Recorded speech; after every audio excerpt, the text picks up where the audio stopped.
जय श्री राधे दोस्तों। तो कैसे आप सभी लोग? आई होप आप सब लोग बहुत अच्छे होंगे। तो कल था बहुत सुंदर सा दिन, गणेश चतुर्थी का।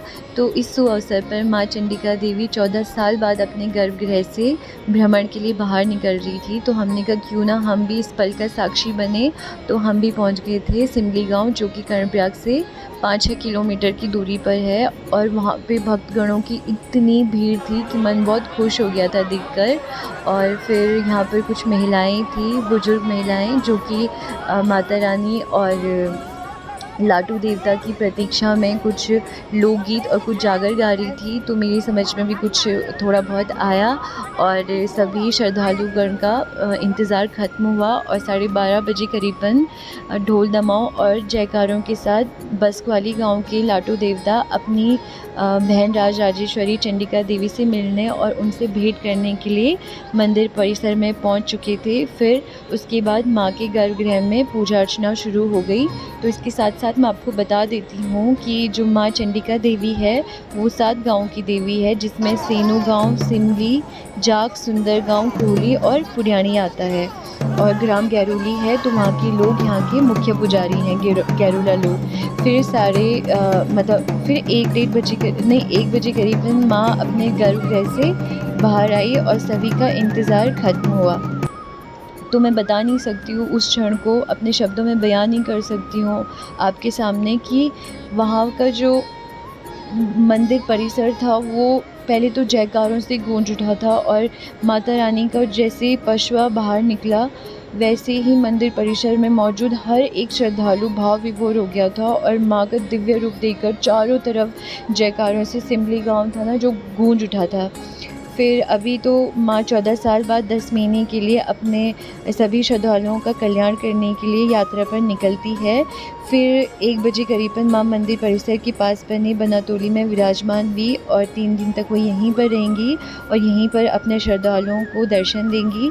फिर उसके बाद 11 सितंबर को वो भ्रमण के लिए यहाँ से रवाना हो जाएंगी।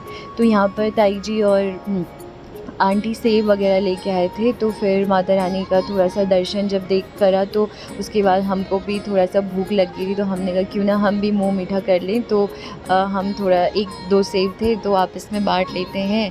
और यहाँ पे भाभी हम लोग अब इंतज़ार कर रहे थे मंदिर मतलब माता रानी से भेंट करने का। और आसपास मैं आपको दिखा देती हूँ कि यहाँ पर देखो, यहाँ नीचे पे जो पांडाल लगा था वो था खाने पीने का, जहाँ पर प्रसाद के रूप में छोले पूरी वगैरह बट रहे थे, जो कि भंडारा था। और यहाँ पर जो कर्णप्रयाग उप जिला अस्पताल की ओर से स्वास्थ्य विभाग ने उपचार के लिए स्टॉल लगाया था, जो कि बहुत अच्छी बात है, क्योंकि मंदिर में इतनी धक्का मुक्की हो रही थी, इतनी सफोकेशन हो रही थी। और मेरे सामने की बात है, एक लड़का बेहोश हो गया था, फिर उसको यहाँ पे लेके आए और यहाँ पे उसको प्राथमिक उपचार दिया, तो अब वो बिल्कुल ठीक है, उसको फिर घर भेज दिया गया था।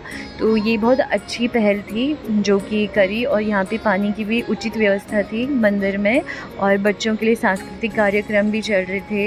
और मेरा इंतज़ार भी ख़त्म हुआ और मेरी भी माता रानी से भेंट हो गई थी और मुझे बहुत अच्छा लगा उनसे रूबरू होकर। मतलब एक बहुत सुंदर सी एक वाइब मिली। और यहाँ पर आके मुझे मेरे बहुत सारे दोस्त लोग भी मिले, जो कि कहीं कोई देहरादून रहता है, कोई दिल्ली रहता है, कोई बाहर रहता है। तो वो भी मेरे को यहाँ पे मिले और अपने दोस्तों से इतने लंबे समय बाद मिलना बहुत अच्छा लगा। तो फिर मैं भी मंदिर परिसर में अपनी कुछ वीडियोस बना लेती हूँ, क्योंकि ये कुछ वैसे क्षण हैं जहाँ पर हम एक कैमरा ही होता है, मेमोरी तो होती है, पर एक कैमरा भी होता है जिसमें हम इन चीज़ों को कैद करके जीवन भर के लिए अपने पास रख सकते हैं। तो मैंने भी कुछ वीडियोस वगैरह बनाई और फिर मैं भी मंदिर परिसर में अपनी पूजा अर्चना जो थी वो करने लगी, क्योंकि मंदिर में थोड़ा भीड़ कम हो गई थी। फिर भैया लोग आए हुए थे तो उनकी भी मैंने वीडियो वगैरह ले ली, फ़ोटोज़ वगैरह। और फिर मेरे हस्बैंड भी पहुंच गए थे, तो फिर उनकी भी मैंने फ़ोटोज़ वगैरह ले ली। फिर मैं अपने हस्बैंड को दिखाती हूँ कि माता रानी ने मुझे प्रसाद दिया, और मुझे प्रसाद में सिंदूर, बिंदी, चूड़ी वगैरह मिली, जो कि मुझे बहुत अच्छा लगा। फिर पूजा अर्चना करके हम कर्णप्रयाग की तरफ आने लगे थे। तो बाहर पे कुछ स्टॉल वगैरह लगे थे, तो हमने कहा चलो कुछ खा लेते हैं। तो जेबी भैया हमारे लिए जलेबी लेके आ गया था।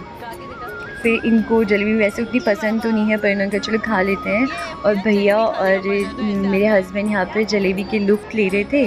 फिर उसके बाद हम कर्णप्रयाग की तरफ निकलते हैं। तो पाडली के पास में एक ऐसे छोटा-सा पार्क है, तो बच्चे ज़िद करते हैं कि बुआ हमको यहाँ पे खेलना है। तो फिर मैंने कहा चलो खेलते हैं। फिर इनको देख-देख के मेरे अंदर का भी बच्चा जग गया था, तो मैंने कहा चलो मैं भी झूला झूल लेती हूँ।